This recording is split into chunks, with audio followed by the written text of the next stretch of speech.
India's #1 varicose veins hospitals ఐబీసీను సంప్రదించండి. మీ నొప్పి లేని ప్రయాణాన్ని ప్రారంభించండి.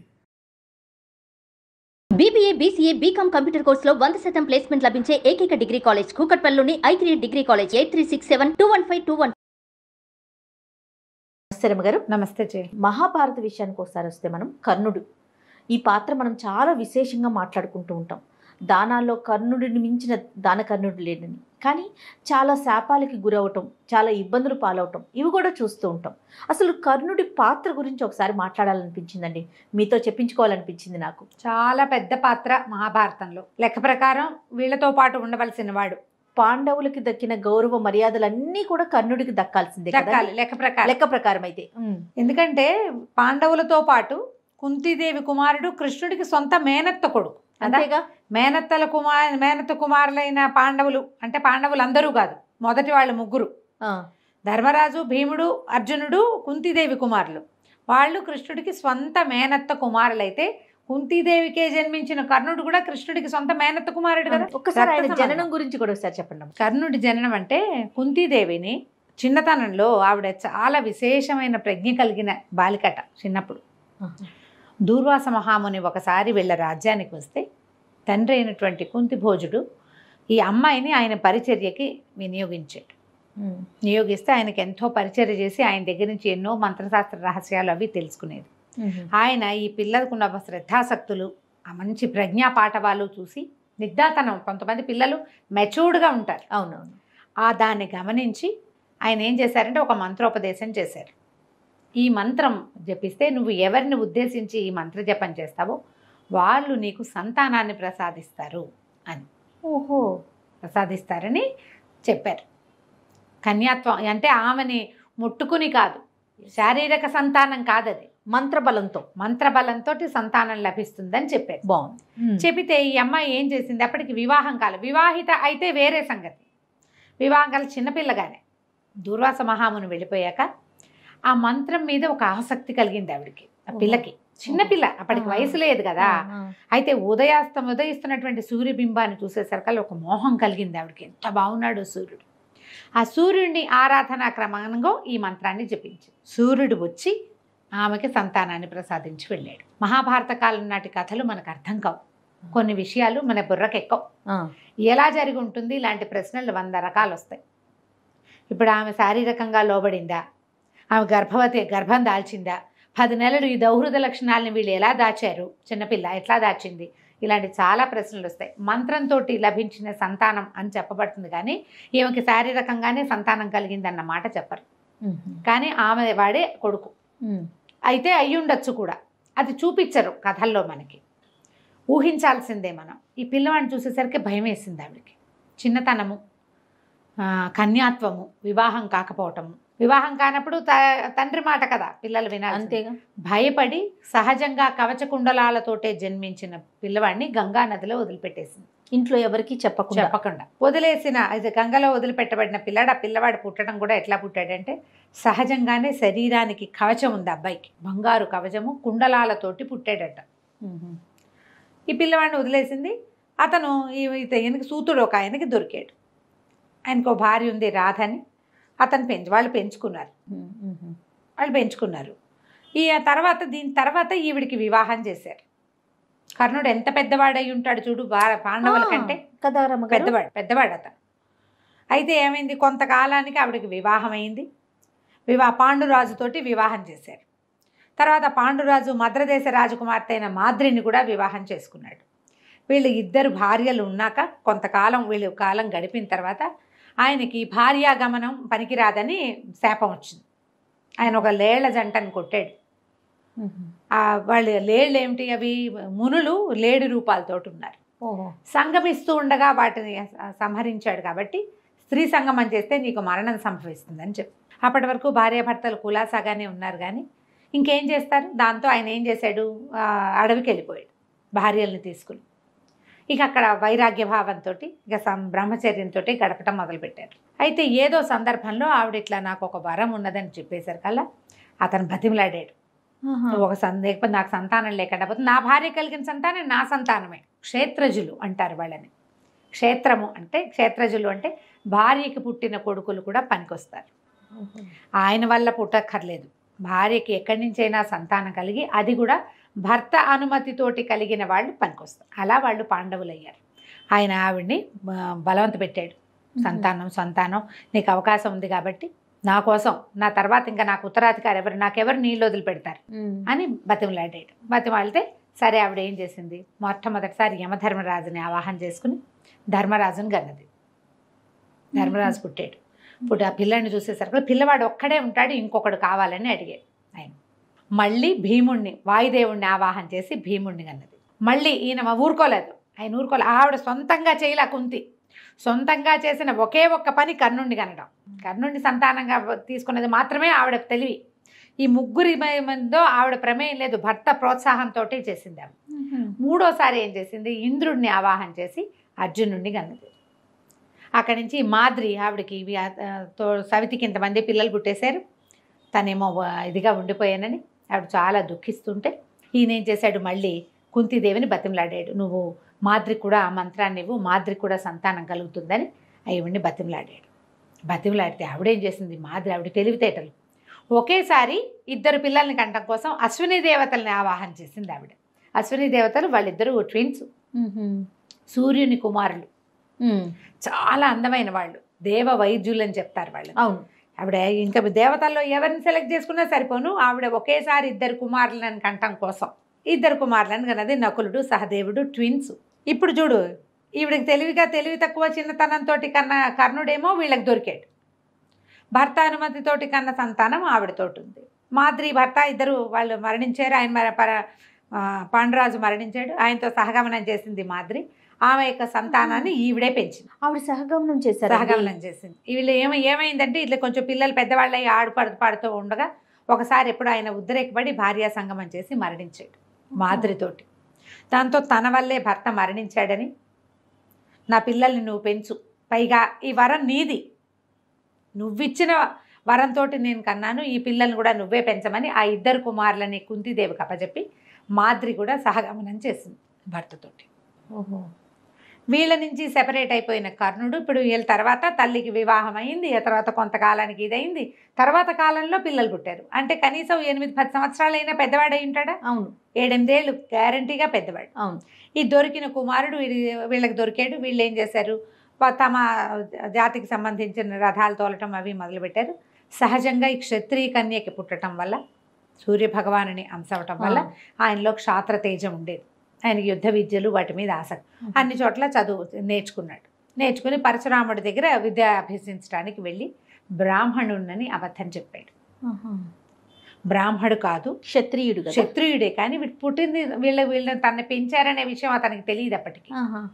తను శూద్రుణ్ణి అని భావంతో ఉండి బ్రాహ్మణులకే ఆయన చెప్తాడని చెప్పాడు. కానీ బ్రాహ్మణులకి అని కాదు. ఒకవేళ నిజం చెప్పుంటే ఆయన చెప్పేవాడేమో పరశురాముడు. నిజమే చెప్పి నాకు ఇలా ఆసక్తి ఉంది, నేను ఇలా శూద్ర జన్మ, నేను వాళ్ళకి దొరికానో ఇంకోటనో ఏదైనా చెప్పుంటే బాగుండేది. ఆయన చెప్పపోయేసరికి లవో సందర్భంలో ఆయన ఈయన కాలు మీద తలబెట్టుకుని పడుకుని ఉన్నాడు. కుమ్మరి ఏదో తొలిచిందట ఈయన తొడని. తొలిస్తే నెత్తురు ఎంత బాధైనా సహించి ఊరుకున్నాడు. కానీ గురువు గారికి నిద్రాభంగం కలిగించకుండా ఆగేసరికి ఆయన నెత్తురు వరదలు కట్టేసిందట.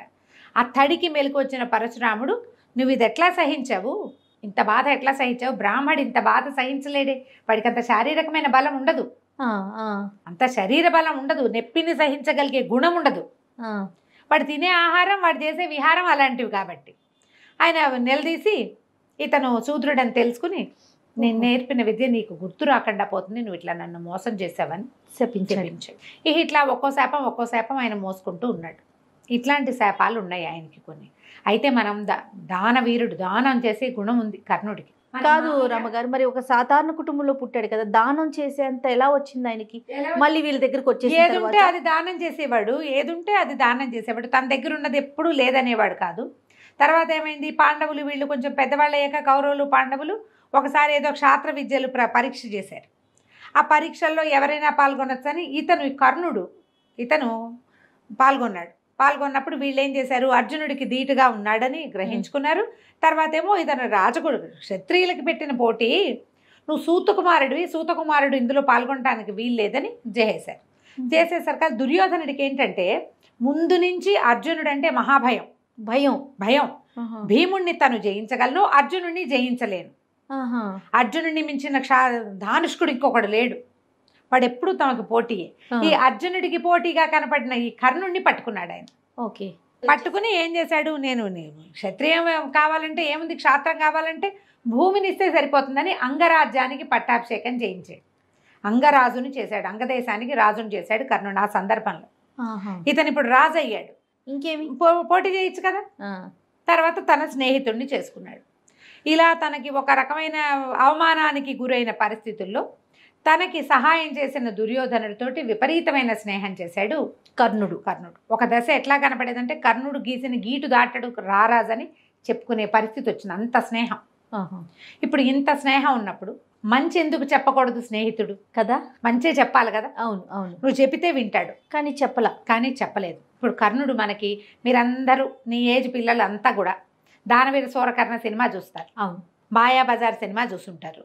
అక్కడి నుంచి ఇంకా ఏమిటో శ్రీకృష్ణ పాండవీయం అలాంటి సినిమాలు చూస్తారు, పాండవ వనవాసం, వీటన్నింటి సినిమాలు చూసి అందులో ఉన్న క్యారెక్టర్ని, మీరు ఎస్టాబ్లిష్ చేయబడిన క్యారెక్టర్ని చూసి అదే వాళ్ళ ఒరిజినల్ క్యారెక్టర్ అని అనుకుంటారు. కర్ణుడు అంటే చాలా ఉత్తముడు, పాపం తల్లిదండ్రులకు దూరంగా పెరగాల్సిన పరిస్థితి, రాజభోగం అనుభవించాల్సిన వాడు అలా అయిపోయాడు, అతన్ని అందరూ దూరం పెట్టారు. ఇలా ఒక సాఫ్ట్ కార్నర్ అనిపిస్తుందండి కర్ణుడు అంటే మాకు. అవును, కర్మానుభవం వల్ల అతను కన్యకి జన్మించాడు. అవును, కానీ రోడ్డు మీద పడిపోవాలి, పెంపకం దొరికింది. తర్వాత రారాజు ప్రాపకం దొరికింది, రాజు అయ్యాడు. రాజు అయిన వాడు, అతని దగ్గర ఉత్తమ గుణం ఏముందంటే దాన గుణం ఉంది. అంతకంటే ఉత్తమ గుణాలు ఏం లేవు. అవునా రమ్మగారు? అంతకంటే ఉత్తమ గుణాలు కనపడవు. మీరు సినిమా చూస్తారు కదా, సినిమా చూసినప్పుడు మనం ఒక సినిమా ఒకటి మీద సినిమా తీస్తే, అమ్మ ఇప్పుడు చూడు కేజీఎఫ్ లాంటి సినిమాలు చూసామా, ఇప్పుడు అతను స్మగ్లర్, అవును, అయినా కూడా అతను హీరో ఆ కథకి, అంతే, వాడి పట్ల ఎంత ఫ్యాసినేషన్ ఉంటుందో. అవును, ఇలా స్మగ్లర్లని కథలని సినిమాలు తీసినప్పుడు వాళ్ళ మీదే చేస్తారు, వాళ్ళ క్యారెక్టర్ని ఎస్టాబ్లిష్ చేస్తారు. అప్పుడు మనం వాడికి ఫ్యాసినేట్ అయిపోతాం, మనం వాడు ఫ్యాసినేట్ చేసేస్తాడు, ఫ్యాన్స్ అయిపోతాం. అవును అవును కదా. అవును, కర్ణుడి కథ విషయంలో కూడా అలాగే జరిగింది. కర్ణుడికి నోరు మంచిది కాదమ్మా, వాచాలత ఉన్నది, మహాభారతంలో కనపడుతుంది. ద్రౌపది వలవలు ఊడ్చమని చెప్పింది కర్ణుడే, ఆమెను అవమానించడానికి అతను కూడా కారణమయ్యాడు. అతనికి తెలీదు, తన వాళ్ళని తెలీదు. కానీ పరాయి స్త్రీని మత్సరంతో దుర్యోధనుడు చేస్తే నువ్వు ఈ పనికిరాదని ఎందుకు చెప్పలా? నువ్వు స్నేహితుడు అయ్యుండి, స్నేహితుడివి, ఇది తప్పు, వద్దు, ఈ పని చెయ్యొద్దని చెప్పాల. ఓ పెద్ద పరాక్రమం ఉంటే ఘోషయాత్రకి వెళ్ళారు వీళ్ళంతా. ఈ ఘోషయాత్ర ఎప్పుడు, పాండవులు అడవుల్లో ఉండగా, వనవాసంలో ఉండగా, తమ తాలూకు మీరు ఇలా వలువలు కట్టుకుని ఇట్లా తిరుగుతున్నారు, కందమూలాలు పీక్కుని తింటున్నారు, మేము ఎంత అద్భుతంగా ఉన్నామో చూడండి మా లైఫ్ స్టైల్ అని చూపించడానికి మొత్తం 100 తమ్ముళ్ళని వేసుకుని ఘోషయాత్ర అని వెళ్ళారు. మహాభారతంలో ఈ ఘట్టాలు చదివితే తెలుస్తుంది. ఘోషయాత్రలో గంధర్వుడు పట్టేశాడు వాళ్ళందరినీ. పట్టేస్తే అర్జునుడు భీముడు ఇద్దరే, ఆ రథాలు కూడా లేవు, వాళ్ళొచ్చి వీళ్ళని విడిపించారు. కర్ణుడు అంత ప్రతాపశాలి, అర్జునుడిని జయించగలిగిన వాడైతే అర్జునుడు విడిపిస్తే ఎట్లా విడిపడ్డాడు? ప్రతాపశాలే, కాదనడానికి వీల్లేదు. కానీ అంత కాదు, ఉన్నది కొంత. ఆయన శాపాల వల్ల కొన్ని చోట్ల జ్ఞాపకం రాకుండా పోయింది. ఎవడి కర్మానుభవం వాడి వెంట వస్తుందమ్మా. దానగుణం ఉంది, స్నేహం చేసావు, చివరికి తల్లి వచ్చి వీళ్ళు నీ తమ్ముళ్ళు అని చెప్పింది. కృష్ణుడు కూడా చెప్తే, కానీ ఆయన దగ్గర ఉన్న గొప్ప గుణం ఏంటంటే, పాండవులు తన తమ్ములని తెలిసినా, సాక్షాత్తు భగవంతుడే వచ్చి తనని పిలిచినా తను పట్టుకున్న కొమ్మని మాత్రం విడవలేదు, స్నేహితుడిని విడిచిపెట్టల, విడవకుండా ఆయనతోటే ఉన్నాడు. అది ఆయన గొప్ప క్యారెక్టర్. కానీ యుద్ధ సమయంలో, యుద్ధం అప్పుడు వీళ్ళందరినీ విడదీశారు. ఎవరెవరు అర్ధరథులు, ఎవరెవరు మహారథులు, అతిరథ మహారథుల్ని విడదీశారు. విడదీసి ఎవరు ఎలాంటి వాళ్ళు అనేది భీష్ముడిని చెప్పమన్నారు. భీష్ముడిని చెప్పమంటే ఆయన ఏం చేశాడు, అందరినీ ప్రతి వాళ్ళని విడదీసి చెప్పాడనమాట. వీళ్ళు అతిరథులు, వీళ్ళు మహారథులు, వీళ్ళు అర్ధరథులు, వీళ్ళు పథికులు, అంటే ఈ కేవలం రథికులు వీళ్ళు. అట్లా అసలు క్యారెక్టర్ అవి విడదీయటం కూడా చాలా పెద్ద లిస్ట్ చేయాలి, అదంతా నేను చెప్పటల్లా. ఎప్పుడైనా బాగా వివరంగా ఇదొక్కటే చేయదలుచుకున్నప్పుడు చెప్తాను. అది షూర్. మహాభారతం మీద కేవలం యుద్ధం అప్పుడు ఎలా జరిగింది అనేది ఎప్పుడైనా చేద్దాం, ఆ పేర్లతో సహా అంత లిస్టు ప్రకారం. ఈ విడదీసిన క్రమంలో ఈయన్ని అర్ధరథుడిని చేశాడు. అంటే ఈయన డిగ్రేడ్ అయిపోయాడు అనమాట కర్ణుడు. డిగ్రేడ్ అయ్యేసరికి కర్ణుడికి మహాకోపం వచ్చింది. నా కొడుకేమో అతిరథుడు, నేను అర్ధరథుడినా? కర్ణుడి కుమారుడు అతిరథుడు, ఈయన్ని అర్ధరథుడిని చేశాడు. నువ్వు మత్సరంతో చేస్తున్నావు, పాండవుల మీద పక్షపాతంతో చేస్తున్నావు, మీతో నువ్వు పడేదాకా నేను యుద్ధంలోకి రానని చెప్పేశాడు నలుగురి ముందు పెద్దవాడిని. భీష్ముడు. నువ్వు పడిపోయాకే నేను యుద్ధంలోకి వస్తానని. అయితే భీష్ముడు పడిపోయిన తర్వాత రహస్యంగా భీష్ముడిని కలుసుకున్నాడు. ఆయన పడిపోయాడు, అంపశయ్య మీదకి చేరిపోయాడు కదా, చేరిపోయాక కలుసుకున్నాడు. వాళ్ళు మహాబలవంతులు, దైవ సహాయం ఉంది, కృష్ణుడు ఉన్నాడు వాళ్ళతోటి. వాళ్ళని జయించలేనని నాకు కూడా తెలుసు. వాళ్ళని కొట్టడం నా వల్ల కాదు. వాళ్ళ ధర్మస్వరూపులు, పైగా మహాబలవంతులు పాండవులు. భగవంతుడితోటి ఉన్న వాళ్ళ ప్రజ్ఞ వేరేగా ఉంటుంది. అంతే కదా. అందుకని నేనేం చేయలేనని నాకు తెలుసు అని చెప్పి ఒక క్షమాపణలు అడిగి ఈయన భీష్ముడు కూడా నిన్ను కావాలనే పక్కకు పెట్టానని చెప్పాడు. అప్పుడు ఎందుకు పక్కకు పెట్టవలసి వచ్చిందో కూడా చెప్తాడు. ఇప్పుడు ఈ భీష్ముడు, ఈ కర్ణుడికి ఇన్ని రకాల సమస్యలు ఉన్నాయి. కోపిష్టివాడు అతను, కోపం ఉద్రేకం ఉంది అతనికి, నోరు జారుతాడు ఆయన. ఆ నోరు చేసే లక్షణం ఉంది, ఉండటం వల్ల కొంచెం ఇబ్బంది అయిందనమాట. లేకపోతే ద్రౌపది వస్త్రాపహరణం జరిగేది కాదు. ఆయన కనుక అడ్డుపడి ఉంటే అది ఆ ఘట్టమే లేకపోతే అసలు యుద్ధమే లేదు. ఇప్పుడు యుద్ధానికి కారణమైన వాళ్ళలో కర్ణుడు కూడా ఒకడు కాదా మరి? చిదంబరం గారు కదా. ఇప్పుడు మనకు ఎట్లా తెలియాలంటే సినిమాలు చూసి పరిజ్ఞానం పెంచుకోవద్దు. నేను చాలా బ్రీఫ్గా 4 వాక్యాల్లో చెప్పాను. మీకు మహాభారతం గురించి తెలుసుకోవాలంటే సినిమా కాదు, పుస్తక మహాభారతమే చదవాలి. ఇది పెద్ద లెంగ్దీగా ఉండే వ్యాస భారతం చదవలేము. కవిత్రయం చేసిన మహాభారతం చదవాలన్నా తెలుగు బాగా కావాలి, అది కూడా మన వల్ల కాదు. తర్వాత తరాలలో చేయబడినవి ఉన్నాయి. ఇటీవల కాలంలో ఉపులూరు కామేశ్వరరావు గారు ఒకరు మంచి వివరంగా చేశారు, బాగుంటుంది బ్రీఫ్గా, అది చదువుకోవచ్చు. పుల్లెల శ్రీరామచంద్రుడు గారు చేశారు, అది చదువుకోవచ్చు. అలా చదవండి. ఆ క్యారెక్టర్ గురించి తెలుసుకోవాలంటే వ్యాస భారతము, లేక వ్యాస భారతానికి తెలుగు ట్రాన్స్లేషన్ కూడా కనిపిస్తుంది. అవునవును. అలా కూర్చుని చదువుకుంటే మనకి ఇప్పుడు ఏది నిజం అని తెలుస్తుంది. ఇప్పుడు మాయాబజార్ సినిమా ఉంది, మనం ఎంత ఫ్యాసినేట్ అయిపోతాం జయ. మాయాబజార్ అంటే సినిమాకి గ్రంథం, అది సినిమా చరిత్రకు ఒక గ్రంథం. ప్రతి వాళ్ళు సినిమా తీయాలంటే ముందు అసలు మాయాబజార్ 100 సార్లు చూసి టేకింగ్ నేర్చుకోవాలి. నిజానికి మాయాబజార్ కథ జరిగిందే కాదు, కల్పనే. పాండవులు వనవాసానికి వెళ్ళే నాటికి అభిమన్యుడు 16 ఏళ్లవాడు కాదు, 3-4 సంవత్సరాల పిల్లవాడు, 3-4 ఏళ్లవాడు. అతను వివాహం చేసుకుంది ఉత్తరని. మనం శశిరేఖను పెళ్లి చేసుకున్నాడని చూసుకుంటాం. కథను ఎట్లా మార్చారు, కిటి పురాణం అది. ఈ మొత్తం మాయాబజార్ ఇదంతా నిర్మాణం ఎంత బాగా చేశారు. కృష్ణుడు క్యారెక్టర్ అద్భుతంగా. ద్రౌపది వస్త్రాపహరణం నాటికి 2-3 సంవత్సరాల పసిపిల్లవాడు. మనకి ఎట్లా కనబడుతుంది సినిమాలో, వస్త్రాపహరణం అయిన తర్వాత వాళ్ళు అడవులకు వెళ్ళిపోయారు, ఈవిడ వచ్చేసింది మన సుభద్రాదేవి ఇక్కడికి వచ్చింది, ఇంత ఎత్తైన పిల్లాన్ని తీసుకుని అని. అది జరగలా, కానీ మనం జరిగిందని నిజమని నమ్ముతాం. దాన్ని సినిమా మన్నట్ల దీంట్లో పెడుతుంది. దానవీర శూరకర్ణ సినిమా తీసినప్పుడు ఇలాగే ప్రత్యేకంగా చెప్పబడింది. ఆయన క్యారెక్టర్ని ఎలివేట్ చేశాడు. ఆయన పన్ను పీకిచ్చాడు, అది పీకిచ్చాడు, ఇది చేసేసాడు, అది చేసేసాడు, ఓల్డ్ అని కథలు దాని మీద రకరకాలు పుడతాయి. అయితే తన ఒంటి మీద ఉన్న కవచ కుండలాలని తీసి ఇచ్చింది మాత్రం నిజం, యుద్ధంలో జరిగింది. ఇంద్రుడు వచ్చి అడిగాడు, కవచ కుండలాలు అడిగితే కవచ కుండలాలు ఇచ్చి శక్తి అనే ఒక ఆయుధాన్ని ఇచ్చాడు ఇంద్రుడు. ఒక్కసారే నువ్వు ప్రయోగించగలవు అని. కర్ణుడు దాన్ని అర్జునుడి కోసం అట్టపెట్టుకున్నాడు. అర్జునుడి కోసం అట్టపెట్టుకుంటే కృష్ణుడికి ఆ సంగతి తెలుసు, శక్తి అర్జునుడి మీద పనిచేస్తుంది. అందుకని ఘటోత్కచుడిని దింపాడు రంగంలోకి. ఘటోత్కచుడు రాక్షస యుద్ధం చేశాడు, రాత్రిపూట రాక్షసుడు కదా. ఘటోత్కచుడు వచ్చేసరికల్లా ఇక అతను మొత్తం నిర్వంశం చేసేసేలాగా ఉన్నాడని నీ దగ్గర ఉన్న ఆయుధాన్ని ఇతని మీద ప్రయోగించమని దుర్యోధనుడు బాగా బలవంతం చేస్తే అర్జునుడి కోసం దాచి ఉంచిన ఆయుధాన్ని ఘటోత్కచుడి మీద శక్తిని ప్రయోగించాల్సి వచ్చింది. తల్లి వచ్చి అడిగిన ఆయన గొప్పతనాలు ఇవి అనమాట. తల్లి వచ్చి అడిగితే నేను ఏం చేసినా నీ మిగిలిన కుమారులను ముట్టుకోను, అర్జునుడో నేనో ఎవరో ఒకళ్ళని మిగులుతాం, నీ సంతానం ఎప్పుడూ 5గురుగానే ఉంటారని చెప్పాడు తల్లికి. ఆవిడ అడిగింది, నువ్వు వీళ్ళ దగ్గరికి వచ్చేసేయను. ముందంతా రాల, ఆవిడది తప్పే, కానీ ఇంకా ఆవిడ ఇంకేం చేయగలిగే స్థితిలో లేదు. ఆవిడ ఏ స్థితిలో లేదు, ఆవిడ ఊరుకుంది. ఈ రహస్యం తెలిసిన కృష్ణుడు కూడా ముందంతా ఎప్పుడూ మాట్లాడలా, యుద్ధంలోనే మాట్లాడాడు. సమయం వచ్చినప్పుడే నువ్వు ఇప్పటికైనా సరే. అందులో ఒక చెప్తారు, ద్రౌపది నిన్ను సేవిస్తుంది అని.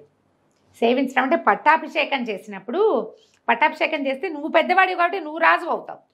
ఆవిడ సేవిస్తూ అంటే ఇప్పుడు రాజును సేవించినట్టు, అంతేగాని భర్తగా సేవిస్తుంది అన్న మాట చెప్పాలా కృష్ణుడు. ఆ ఒక వాక్యానికి 5గురు భర్తలతో పాటు ఈయనతోటి కూడా గడుపుతుందనే అర్థాన్ని తీశారు మన వాళ్ళు. అది తప్పు కదా. అలాంటివి ఏమైనా ద్రౌపది కర్ణుడిని పెళ్లి చేసుకుంది వెళ్ళాడు, పిచ్చి పిచ్చి మాటలు వింటే చాలా అసహ్యంగా అనిపిస్తుంది. ఆవిడ శివుడి దగ్గర వరం పొంది యజ్ఞంలో పుట్టినది, తన 5గురు భర్తలకి అన్న అయినంత మాత్రాన కర్ణుడిని ఎందుకు సేవించాలి ఆవిడ? ఒక సేవించాలి. రాజుగా సేవిస్తుంది అంతే.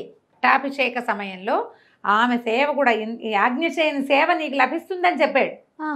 ఆ ఒక వాక్యానికి ఆవిడ ఈయన మీద కూడా మనసు పడ్డట్టుగా సినిమా చూపిస్తారు మన వాళ్ళు. అలాంటి జరగలేదు. మరి తప్పు. ద్రౌపది మహాపతివ్రత, ఆవిడ గురించి అట్లాంటి మాటలు కూడా మాట్లాడకూడదు. భారత కథను అనుసరించే కదా మనం చేయాలి. అవును కదా. ఈ సినిమాల్లో ఏంటంటే వీటన్నిటిని ఇది చేస్తారు, పెంచుతారు. అదే నిజం అనుకోవటం. అదే నిజం అనుకోవటం. అది నిజం అనుకుని ఆవిడ 5గురితో ఉంది కాబట్టి 6వ వాడితో కూడా 5గురితో ఉండటం ఏమిటి? నువ్వు చూసావా? తప్పు కదా అది. దానికి మొత్తం కథ వివరంగా చెప్తారు. ఆమె మహాపతివ్రతల్లో ఆమె ఒకటి అని ఖచ్చితంగా. పైగా ఆమె మామూలుగా మనలాగా మనుషులాగా పుట్టలేదు ఆవిడ. అయోనిజగా జన్మించింది యజ్ఞంలో ఎంచి. ఆమె క్యారెక్టర్ని అసాసినేట్ చేసి పారేశారు దిక్కుమాల సినిమాలతోటి. కర్ణుడి కథ ఇది. ఆయనకి శాపాలు చాలా ఉన్నాయి. ఆయన కర్మానుభవం వల్ల దానికి ఎవరు ఏం చేయలేకపోతారు. కొన్ని ఆయన చేసుకున్నవి అంతే. ఆయన చేసుకున్నవి అంటే ఏవో 2-3 రకాల శాపాలు ఉన్నాయని చెప్తారు. భూమిని పిండాడని, నూనె గారిపోయిందని, ఆ భూమికి కోపం వచ్చిందని, ఆ భూదేవి చేసిందని చెప్తారు. కాదు, ఆ కురుక్షేత్రంలో ఏంటంటే ఆయన చేయలేకపోయాడు. వీళ్ళతో తలపడలేకపోయాడు. చివరికి వచ్చేసరికల్లా సమయం ఇవ్వాల కృష్ణుడు. సమయం ఇవ్వమన్నారు. ఇవేవో ధనుసు విరిగిపోయింది, ఇంకో ధనుసు తీసుకునేందుకు సమయం ఇవ్వమంటే ఆయన ఒప్పుకోలే.